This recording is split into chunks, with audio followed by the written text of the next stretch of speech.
Hmm.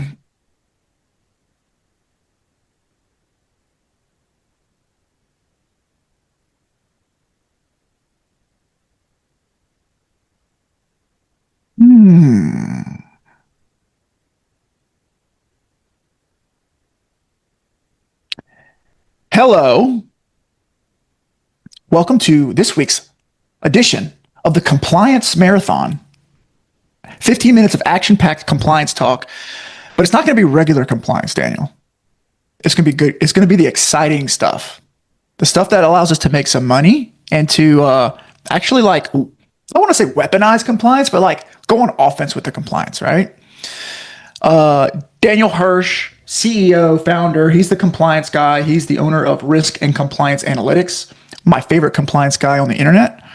And today we're going to talk about what to consider from a compliance perspective around adding cash pay services, right? So we're just going to let Daniel riff off of that and see if we can add some value. So Daniel, take it away. What do we need to know about adding cash pay services to private practices? All right, awesome. Thank you, Adam. Thank you again for having me. Last week, again, that was a loaded topic, and of course, I tried to jam too much. I think detail into a short amount of time is a rookie mistake. I'll stay on target though, and let everyone know what's necessary before you start offering cash in PT private practice. I love the when you said offensive. It's 100% true. A lot of times, people think historically what you think of compliance is like you can't do that. And that's all you hear, right? You Bunch can't of do this. rules, man. Too many Bunch of rules. rules. Nobody likes it. It's terrible. Yeah. But the truth is, you just have to stay in the boundaries. And there's a lot of gray area that you have to navigate towards, and this is one of the biggest ones. So a lot of times people are like, "Well, I always lose money on compliance and legal fees. It just never gives me anything back." And the truth is, if your compliance is not helping you expand in your practice, then you need to think differently. Mm. So a lot of practices they're adding cash services right now, like wellness, right, performance Yeah. memberships and stuff like that. And on the surface, it kind of seems simple, right? Patients pay directly, there's fewer headaches, but compliance really does matter. And the biggest misconceptions, I think, Adam, is like when you have cash pay, there's no rules. And the truth is, in reality, legal and compliance obligations, they don't disappear. They're just they're differently involved, right? So some risks actually increase if the program isn't really structured properly. So the whole idea is that you have to build it correctly. So let's talk about what rules still apply. So you still have state practice acts, the professional licensure, right, and consumer protection laws. You'll also have maybe advertising standards, and also everyone knows fraud, waste, and abuse, right? The gloves are off. Everyone is talking about that with this administration. If you also treat Medicare and Medicaid, then you have to be very careful, right? Because obviously they're fully funded. They know exactly what they're doing. The biggest trap, I think, when it comes to Medicare patients, I'll start with Medicare. People think when you're billing Medicare patients for cash for services that are otherwise covered. So it's a huge red flag when you try to switch somebody to a cash-based fee when it's a covered service. That's a huge red flag. So it's unless it's statutorily not covered, you can't do that. You can't opt out. So it's not like you could just hand off that magic ABN form and be like, "Hey, good luck," right? And I'll say this again: Medicare beneficiaries they simply can't pay you cash. So if that's what you want to do, you should stop and figure out first of all, is it allowed? Is it a covered service? And where do I go when it comes to this? So let's talk about, I guess, pricing. Pricing, we see packages all the time. We see like creative memberships and discounts. But the biggest issue is actually being inconsistent. And the reason I say that is because self-pay pricing, it isn't clearly, if it's not clearly defined, it has to be documented very, very well. And the consistency, it raises issues. It really does. Because if a discount looks selective, and I think you know where I'm going with this, or I know exactly where you're going with it. yes, or discretionary or discriminatory, right? So that could be a huge problem. The buddy deals. The buddy deals. No, cannot have there's that. there's no buddy deals. No, we call that the Boston deal. It can't Okay. be. So practices, they need to have real clear policies to explain like the pricing, refunds, what's included. This also means like for policies to describe exactly how it works without other exceptions. So again, you cannot discriminate, you cannot be selective. And when you are applying discounts, right, so you need to make sure, are you giving a good faith estimate? I think we alluded to that a little bit last week. Is that on file? Is it transparent? And you don't want it to be your secret. So you may be thinking like, hey, I'm just going to be offering this really great program, but I'm not going to tell anybody. It's just going to be this quiet hush hush. It cannot be. It has to be transparent. I think I mentioned good faith estimate. There's actually a really good webinar that I put out already on my website that really breaks down exactly how to do it, what's needed, what's necessary. It takes about 5 minutes to learn this. So it's very short, very easy. So definitely check that out. Yeah, for those who are listening in the live, I'm going to drop it in the comments. I'll also, if you're Awesome. listening on the podcast, I'll drop it in the show notes. Yeah, so there's no point recreating the wheel on this. This already exists. The content, the guidance, it already exists. I think most providers understand that documentation has nothing to do with insurance. I get this question all the time. Ooh, that's a good one.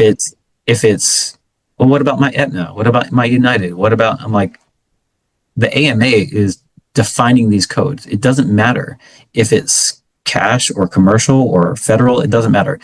A lot of times also, owners will forget that the primary goal is to protect your license. You worked very, very hard to get this license. You paid a lot of money. CEUs cost a lot of money. This costs nothing, right? To learn and to grow as a practice owner, these things should be readily available. And we'll actually be speaking about this a little bit more and providing guidance on documentation, coding, and billing. I think that's for next week. We're going to be talking a little bit about this with RTM. So it's one of my favorite topics to talk about. So for years, really, I've been listening to a lot of Medicare auditors and speakers about like what's required in notes for years. And you could even listen to this every month if you want. If you have a hard time falling asleep, you could go listen to these webinars. It's terrible. But 99%, Adam, of the stuff is the same regurgitated content over and over again. They're saying the same thing month after month, year after year. And I'll try to be respectful, but like that's just, it hasn't changed. Nothing has changed when it comes to the standards for documentation. It's not that complicated. It really isn't. It really isn't. Right? And then you'll hear staff, you'll hear owners make excuses like, oh, they're a new grad, or oh, they've been out for 40 years. And the truth is, it's the same. The baseline is the same. There is a minimum requirement that everyone should know, regardless if you've been practicing for 3 decades or if you just got out last week. And to be clear, Daniel, just not to interrupt, but this is these documentations or requirements are no matter if you're Medicare, CAT, like all of these you can't take off your PT license just because an attorney once told me? An attorney once told me that you can never take off your PT hat. PT hat, that's what I meant to say. Even if you're a fantastic yoga instructor, this is just a random comment, but let's say you want to do some yoga at night in your PT clinic, guess what? You're still a PT. You better document. So you need to make sure that your practice act, that your licensure is being protected. Even if you claim and pretend to want to be doing something else, you can't remove that title from yourself. So if you want to start offering cash services right now, you need to define what the services are clearly. You have to align your pricing, make sure that's very clear. You also have to draft waivers and consent forms. And you also have to designate services that are outside of what traditional therapy is defined as. So you have to know, this is what my therapy treatment is, and this is what my unique service is. So they can't be the same, in my opinion. Also check with your liability insurance. I know that's one of the things that most people don't do. And it's usually because it's often covered under your insurance, but it takes 60 seconds to find out the answer. So it's always worth just calling your carrier, if it's HVSO or CMS, whatever it is. You could just say, hey, this is what I'm doing. Is it covered on my policy? And they'll say very quickly, yes or no. Hey, little bit of a cheat code, just grab your policy, throw it into ChatGPT and ask it, and it'll probably tell you. It'll probably get you pretty close. It probably will. But you know what? The truth is, you probably have some insurance agent, some rep that's supposed to be answering this stuff. So totally. And the answer is, if you don't have it, they could easily add it as an addendum or an amendment, right? So very easy to do. And that's one of our specialties that we do. So we draft waivers, consent forms, and we make it very simple, very transparent. So that's what people need to be doing if they want to have cash services. Man, that's awesome. So I wrote down, it was kind of rapid fire, but I wrote down, make sure that you have your consent forms, right? make sure that your pricing is transparent, good faith estimates, and also that you've got some documentation that shows why these cash pay services are not the same scope as traditional covered therapy services, right? Correct. Because you don't want to start entering that space. Once you start entering that space, then you have to deal with other contracts and making sure that it just gets very complicated when you're trying to do something too similar. It's always better to just go a separate route and say, you know what, I am distinct, I am unique, and this is why my services are worth X, Y, and Z. Right. Okay. So the next thing is documentation guidelines are still going to apply, right? No matter if you're billing cash. That's a big one. I've never really considered that. I'm glad you said that. So make sure that listen. Whatever system you're using, it's too easy, right? Just keep going. Yes. Go to your EMR and create a cash service template, whatever that looks like, and make sure that you're either using an AI scribe that is Medicare compliant, or that you're following the guidelines, right? And then the last thing I have is check with your liability insurance company just to ensure that you're covered on that side as well. Did I miss anything? No, that was it. That was really good. I wanted to make sure that we were very succinct and concise with this, because it's not complicated. But people think that, you know what, someone down the street is doing this, or they heard somebody say some crazy thing on a webinar. And the answer is, it's easy to stay in balance with this. It's very easy.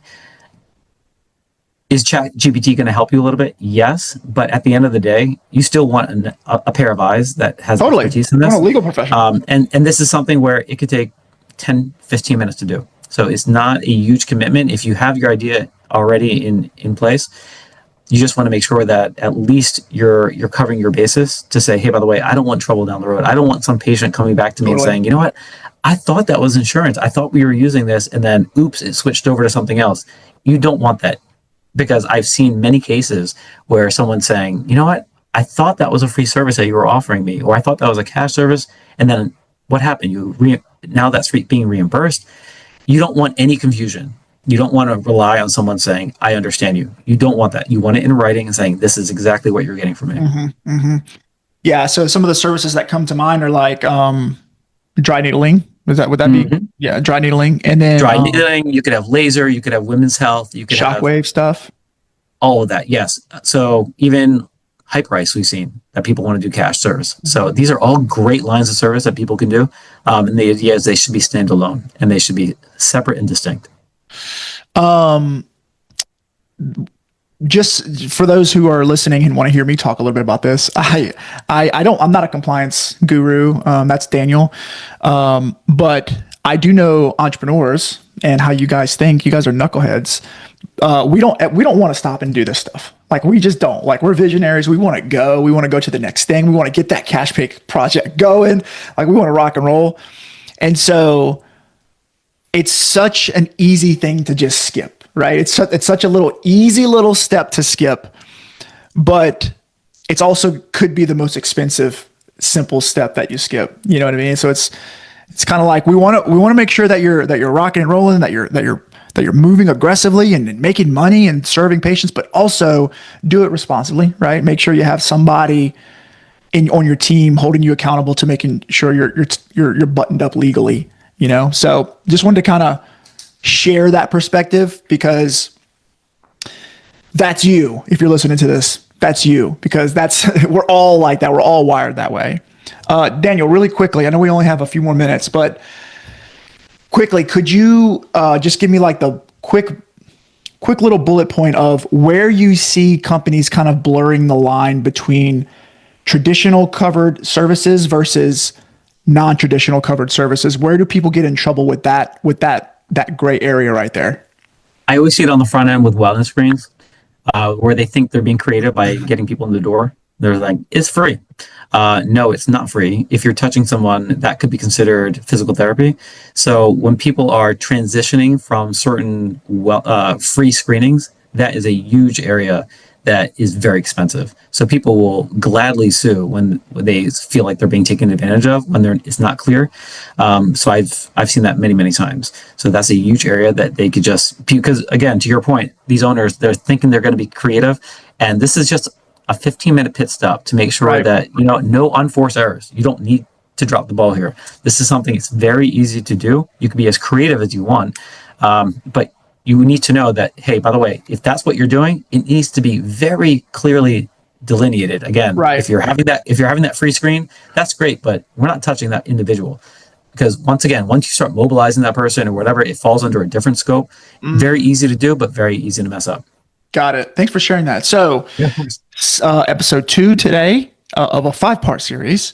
Next week, we're going to be talking about something really fun and popular. 2026 RTM, remote therapeutic monitoring. We got a pay increase this year. So if you're not doing RTM, you're missing out big time. But if you're gonna start implementing RTM, you might want to make sure you're buttoned up on the compliance side as well. So Daniel's going to share some information next week about that. Don't forget to check out the show notes, the comments below. Daniel, thank you so much. We'll see you next week. Awesome. Thank you, Adam. All right, brother.